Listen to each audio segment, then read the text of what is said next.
Good morning students. आज हम समायोजन के अंतर्गत आगे की समायोजन पर ध्यान देंगे। इसके पहले हमने अंतिम रहतिया, आदत्त व्यय, पूर्वदत्त व्यय, उपार्जित आय, अनुपार्जित आय इनका अध्ययन कर चुके हैं और इसका प्रभाव कैसे पड़ता है चिट्ठे में और साथ में व्यापार या लाभानी खाते में, उसको कौन से पक्ष में लिखा जाता है, किस मद में जोड़ा जाएगा या घटाया जाएगा, इसका अध्ययन आपने कर चुके हैं। अंतिम स्कंध, आदत्त व्यय, पूर्वदत्त व्यय, उपार्जित आय एवं अनुपार्जित आय, इनका अध्ययन हो चुका है। अभी आगे की समायोजन है मूल्यह्रास, जिसको हम कहते हैं डिप्रेशिएशन। अब ये जो मूल्यह्रास है, तो मूल्यह्रास मतलब कि जो भी हम स्थायी संपत्तियों का प्रयोग अपने व्यापार में करते हैं, तो उनके निरंतर प्रयोग से अथवा समय व्यतीत हो जाने के कारण या तो और भी अन्य किसी कारण से इसके ये जो संपत्तियों के स्थायी संपत्तियों के मूल्य में जो निरंतर कमी आती है, उसी कमी को मूल्यह्रास कहते हैं। और मूल्यह्रास व्यापार का एक आवश्यक व्यय है, अनिवार्य व्यय है। जब तक हम संपत्तियों पर मूल्य कमी की जो सूचना नहीं लिखते हैं, तब तक हमारे जो परिणाम है वह वास्तविक परिणाम हम नहीं बता सकते। और इसीलिए ही मूल्यह्रास एक जो इसका आयोजन करना अनिवार्य होता है। तो संपत्ति के मूल्य पर एक निश्चित प्रतिशत की दर से ह्रास की राशि ज्ञात की जाती है और उसी को ही दिखाने के लिए प्रविष्टि जो होती है, तो ह्रास की राशि को लाभानी खाते के डेबिट पक्ष में लिखा जाता है और संपत्ति पक्ष में, चिट्ठे के संपत्ति पक्ष में इसको संबंधित संपत्ति है उसमें से घटाकर दिखाया जाता है। प्रविष्टि जो है ह्रास खाता डेबिट संपत्ति खाते से, ऐसी प्रविष्टि होगी। और ये जो ह्रास के संबंध में जो महत्वपूर्ण बिंदु है, उसमें है अलग अलग संपत्तियों पर ह्रास की दर भी अलग अलग हो सकती है। ह्रास की राशि लाभानी खाते के डेबिट पक्ष में लिखी जाती है। इसे चिट्ठे के संबंधित जो संपत्ति में से घटाया जाता है। यदि ह्रास की राशि पहले से ही तलपट में है, तो उसे केवल लाभानी खाते के डेबिट पक्ष में ही लिखा जाएगा। चिट्ठे में संपत्ति में इसको घटाकर नहीं दिखाया जाएगा, क्योंकि तलपट में आने वाले मद का प्रभाव सिर्फ एक बार होता है।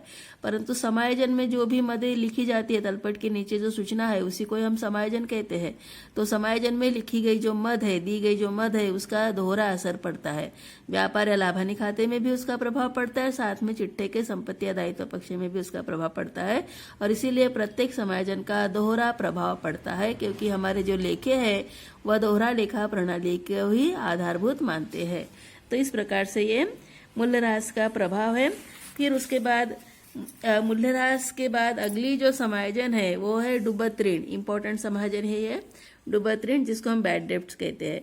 तो डूबत ऋण मतलब कि व्यापारी क्या करता है, अपने माल का विक्रय बढ़ाने के लिए या तो अपना व्यापार अधिक वृद्धि होने के लिए वो उधार विक्रय करता है, माल उधार बेचता है। और इसी कारण से वर्ष के अंत तक कुछ ग्राहकों से, मतलब कि जो ग्राहक है उसी को हम देनदार कहते हैं, तो उनकी आर्थिक स्थिति यदि ठीक नहीं है या तो कुछ और भी कुछ समस्याएं हैं उनके सामने, तो वह माल की रकम का भुगतान नहीं करते हैं। तो देनदारों से माल की रकम वसूल नहीं होती है, ग्राहकों से माल की रकम वसूल नहीं हो पाती है, तो जो भी रकम हमें प्राप्त नहीं हुई है उसी को हम क्या कहते हैं, डूबत ऋण या तो अप्राप्य ऋण या तो अशुद्ध ऋण इसे कहते हैं। उसी को बैड डेब्ट करके शब्द आता है। तो यदि कोई देनदार मतलब कि ग्राहक अपने ऋण का भुगतान करने में असमर्थ होता है, तो ऐसा ऋण जो है वह अशुद्ध ऋण या तो डूबत ऋण कहा जाता है। तो इस प्रकार से ये डूबत ऋण के बारे में आशय। अब ये जो डूबत ऋण जो है वह व्यवसाय की हानि है, और इसी कारण से जो अन्य हानि या तो अन्य व्यय है उनके समान ही इसका भी लेखा हमें करना पड़ता है, और इसे हम लाभानी खाते के डेबिट पक्ष में दिखाते हैं। अगर समायोजन में डूबत ऋण दिया है तो उसकी प्रविष्टि जो होगी वह होगी डूबत ऋण खाता डेबिट देनदार से, ऐसी प्रविष्टि होगी। और इसी प्रविष्टि के कारण ही डूबत ऋण को हम तलपट में दिए हुए डूबत ऋण या अशुद्ध ऋण में जोड़ेंगे, और इसी डूबत ऋण को फिर जो भी देनदार हम संपत्ति पक्ष में लिखते हैं उसमें से घटाकर दिखाएंगे। तो डूबत ऋण के बारे में महत्वपूर्ण बिंदु जो है वह है डूबत ऋण लाभानी खाते के डेबिट पक्ष में लिखा जाता है। यदि डूबत ऋण तलपट में दिया है तो समायोजन के रूप में अगर कुछ भी नहीं है तो इसकी प्रविष्टि हम नहीं करेंगे, परंतु डूबत ऋण समायोजन के रूप में दिया है तो इसे लाभानी खाते के डेबिट पक्ष में जो भी तलपट में पहले से डूबत ऋण है उसमें जोड़ के दिखाएंगे, या तो पहले से डूबत ऋण नहीं है तो भी हम इसको डूबत ऋण लाभ हानि खाते के डेबिट पक्ष में लिखेंगे, और संपत्ति पक्ष में जो देनदार है डेटर हम लिखते हैं उसमें से घटाते हुए दिखाएंगे। तो इस प्रकार से इसकी ये प्रभाव इसका दिखाया जाएगा। तो इस टाइप से डूबत ऋण वाली समायोजन हो गई। अभी आगे की समायोजन है डूबत ऋण के लिए आयोजन। तो यह भी समायोजन डूबत ऋण के साथ साथ दी जा सकती है। तो वित्तीय वर्ष के अंत में ये जो विविध देनदार है अर्थात जो भी ग्राहक है आपके, उनसे जो भी राशि डूब गई है उस राशि को घटा देने के बाद शेष सभी देनदारों को हम अच्छा नहीं मानते, क्योंकि संदिग्ध प्रकार के डाउटफुल प्रकार के जो देनदार होते हैं, ग्राहक होते हैं, तो वैसे भी देनदार हो सकते हैं और जिनके बारे में यह संदेह हो सकता है कि वे अपना ऋण दे पाएंगे या नहीं दे पाएंगे। और ऐसे संदिग्ध देनदारों से भविष्य में डूबत ऋण हो सकता है और इसी हानि की आशंका को ध्यान में रखते हुए हम चालू वर्ष के लाभ में से कुछ राशि का आयोजन डूबत ऋण के लिए प्रावधान के लिए कर लेते हैं। अर्थात जो भी आपने शुरुआती लेसन में पढ़ा है कि व्यापारी को हमेशा हानियों की चिंता करनी चाहिए, हानि के बारे में पहले से ही प्रावधान करना चाहिए, लाभ के बारे में उसको ज्यादा अपेक्षा नहीं रखना चाहिए, पर हानि के लिए प्रावधान, हानि के लिए कैसे बचाया जाए हानि से, उसके लिए कुछ तुरंत उपाय उसको करने चाहिए।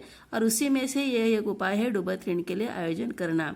तो देनदारों से भविष्य में कितनी राशि प्राप्त नहीं होगी अर्थात कितनी राशि डूब सकती है, इसका अनुमान गत वर्ष के अनुभवों के आधार पर लगाया जा सकता है और इस आयोजन की राशि को देनदारों पर एक निश्चित प्रतिशत की दर के आधार पर निकाला जाता है और इसे फिर लाभ हानि खाते के डेबिट पक्ष में लिखा जाता है और चिट्ठे में देनदारों से घटाकर ये प्रदर्शित किया जाता है।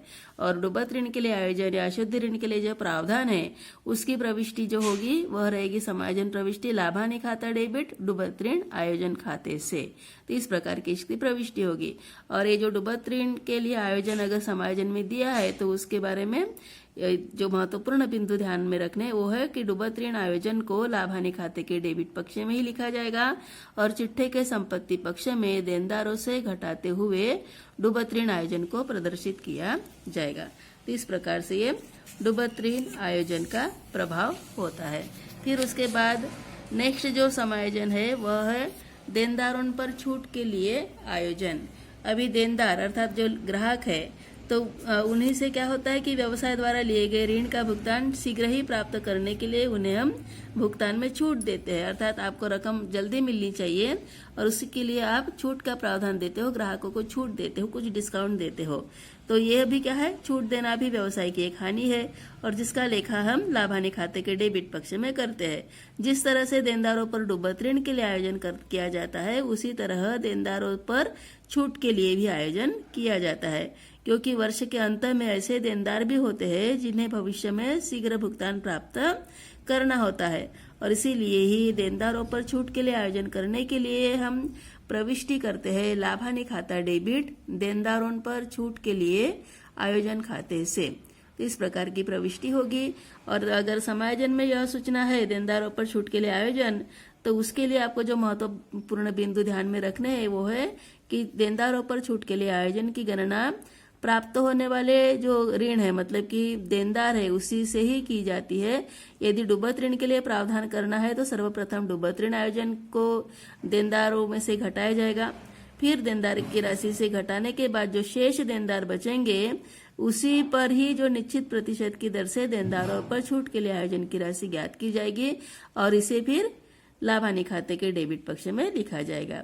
चिट्ठे में देनदारों की राशि सर्वप्रथम यदि डूबत ऋण के लिए आयोजन किया जाना है तो इस आयोजन की राशि घटाई जाती है। इसके बाद छूट के लिए आयोजन राशि को देनदारों की राशि में से घटाकर प्रदर्शित किया जाता है।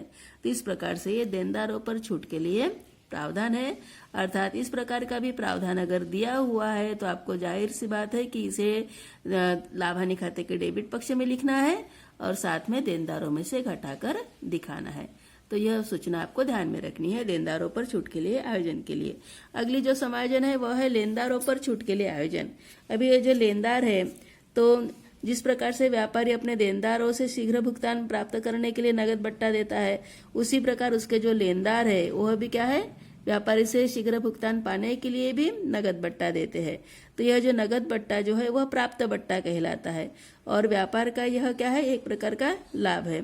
और इसी कारण से व्यापारी वर्ष के अंत में लेनदारों से प्राप्त बट्टे के लिए एक संचिति बनाता है, जिसे लेनदार बट्टा संचिति करके कहते हैं।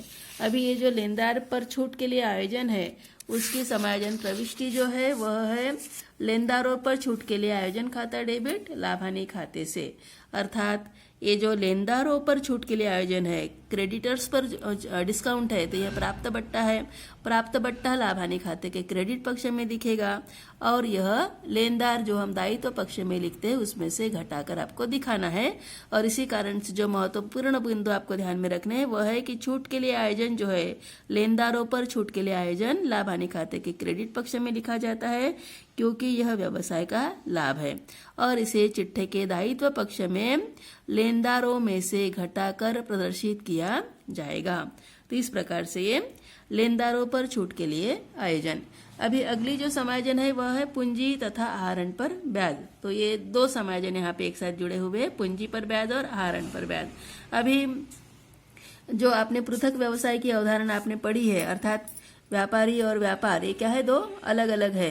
व्यापारी का अस्तित्व व्यापार से अलग होता है और उसी अवधारणा पर आधारित जो है तो यह जो पूंजी पर ब्याज आहरण पर ब्याज इसकी सूचना भी आपको दी जाती है। तो पृथक व्यवसाय की अवधारणा में व्यापार को उसके स्वामी से पृथक माना जाता है और इस अवधारणा के आधार पर स्वामी द्वारा जो भी व्यापार में लगाई गई पूंजी है वह व्यापार के लिए ऋण के स्वरूप में होती है, उस पर ब्याज दिया जाना आवश्यक होता है। और इसी कारण से कभी कभी व्यापारी क्या करता है, व्यापार का स्वामी जो है वो व्यापार से नगद राशि या तो माल निजी प्रयोग के लिए उठा लेता है, आहरण करता है। तो यही जो भी आहरण वो व्यापारी कर लेता है तो वह क्या है, व्यापार से लिया गया ऋण माना जाएगा और इसलिए आहरण पर भी ब्याज लगाया जाना आवश्यक होता है। और इसी कारण से वर्ष के अंत में पूंजी तथा आहरण पर एक निश्चित दर से ब्याज लगाया जाता है। पूंजी का ब्याज व्यापार के लिए हानि होता है और आहरण पर ब्याज व्यापार के लिए लाभ है और इसलिए इनके लेखे भी उसी प्रकार से किए जाते हैं जिस प्रकार लाभ हानि व आय हानि लाभ को लिखा जाता है। तो पूंजी पर ब्याज अगर दिया है समायोजन में तो उस समय प्रविष्टि क्या लिखते हैं, पूंजी पर ब्याज खाता डेबिट पूंजी खाते से। अभी पूंजी पर ब्याज का प्रभाव जो रहेगा वह पूंजी पर ब्याज कहाँ पे लिखेंगे, हम लाभ हानि खाते के डेबिट में लिखेंगे और चिट्ठे के दायित्व पक्ष में पूंजी पर ब्याज पूंजी में जोड़कर दिखाया जाएगा। तो इस प्रकार से पूंजी पर ब्याज का प्रभाव। और आहरण पर ब्याज की जो प्रविष्टि होती है वह है आहरण खाता डेबिट आहरण पर ब्याज खाते से। अभी समायोजन में आहरण पर ब्याज दिया हुआ है तो उसे हम क्या लिखते हैं, लाभ हानि खाते के क्रेडिट पक्ष में लिखेंगे और चिट्ठे के दायित्व पक्ष में ही इसे आहरण में जोड़कर दिखाया जाएगा। और यह जो आहरण है, आहरण में आहरण पर ब्याज जोड़ने के बाद हम उसे पूंजी में से घटाकर दिखाएंगे क्योंकि आप लोग जानते ही हो पूंजी में से आहरण घटाकर दिखाया जाता है। तो इस प्रकार से अगर आहरण पर ब्याज अगर दिया है तो आहरण में पहले आहरण पर ब्याज जोड़ा जाएगा, उसके बाद दोनों भी जो कुल आहरण हो जाएगा ब्याज सहित उसे फिर पूंजी में से घटा दिया जाएगा। तो इस प्रकार से पूंजी पर ब्याज एवं आहरण पर ब्याज इनका प्रभाव अंतिम खातों पर मतलब कि लाभ हानि खाता एवं चिट्ठे पर पड़ेगा। फिर उसके बाद वाली जो समायोजन है वह है ऋण पर ब्याज। तो कभी कभी व्यापारी के द्वारा व्यापार में रोकड़ की आवश्यकता उत्पन्न होने पर ऋण लिया जाता है और यह जो ऋण लिया जाएगा तो उस पर ब्याज देना भी आवश्यक है और ऋण पर ब्याज व्यवसाय की हानि है, व्यय है। और इसी कारण से ऋण पर ब्याज की अगर समायोजन है तो उस समय समायोजन प्रविष्टि कैसी होती है, ऋण पर ब्याज खाता डेबिट ऋण खाते से। अभी ये जो ऋण पर ब्याज जो है उसके लिए प्रभाव जो होता है कि ऋण पर ब्याज लाभ हानि खाते के डेबिट पक्ष में लिखा जाता है और चिट्ठे के दायित्व पक्ष में ऋण में जोड़कर दर्शाया जाता है। यह ऋण बैंक ऋण भी हो सकता है, बैंक ऋण के लिए भी वैसे ही समायोजन होगा। तो ऋण पर ब्याज खाता डेबिट ऋण खाते से, अर्थात लाभ हानि खाते के डेबिट पक्ष में इसे लिखना है और ऋण जो दायित्व में हम लिखते हैं उसमें इसे जोड़कर दिखाना है। तो इस प्रकार से यह समायोजन हो गया। अभी विशेष समायोजन में हम आते हैं। तो विशेष समायोजन में पहली समायोजन जो है निशुल्क नमूने की। तो अर्थात व्यापारी क्या करता है, अपने माल की बिक्री बढ़ाने के लिए माल को निशुल्क नमूने के रूप में वितरित करता है। और इस कारण से क्या होता है कि व्यापार में खरीदे गए जो माल की मात्रा कम हो जाती है। तो उस स्थिति में आपको समायोजन प्रविष्टि जो करनी पड़ती है वह रहेगी निशुल्क नमूना खाता डेबिट क्रय खाते से। हम निशुल्क नमूना को ही एडवर्टाइजमेंट करके कहते हैं, विज्ञापन कहते हैं। तो यहाँ पे निशुल्क नमूने के बजाय हम विज्ञापन खाता डेबिट क्रय खाते से ऐसे लिख सकते हैं, और वैसे ही लिखना जरूरी है। तो ये जो निशुल्क नमूने में अगर आपने माल वितरित किया है, तो इस प्रकार की समायोजन अगर आपको दी है प्रश्न में, तो आपको क्या करना है कि यह जो निशुल्क नमूने की राशि को हम व्यापार खाते में क्रय जब लिखते हैं तो उस क्रय में से घटाकर दिखाएंगे, क्योंकि यह व्यापार की हानि है, और इसलिए इसे फिर लाभ हानि खाते के डेबिट में भी लिखेंगे। अर्थात व्यापार खाता एवं लाभ हानि खाता इन दोनों में इसका प्रभाव पड़ेगा। क्रय में से घटाकर दिखाना है और लाभ हानि खाते के डेबिट पक्ष में लिखना है निशुल्क नमूने के रूप में माल का वितरण अर्थात विज्ञापन खाता। ठीक है, तो इस टाइप से ये समायोजन होगी। फिर अगली समायोजन है माल का दान। माल के दान के बारे में भी सूचना दी जाती है।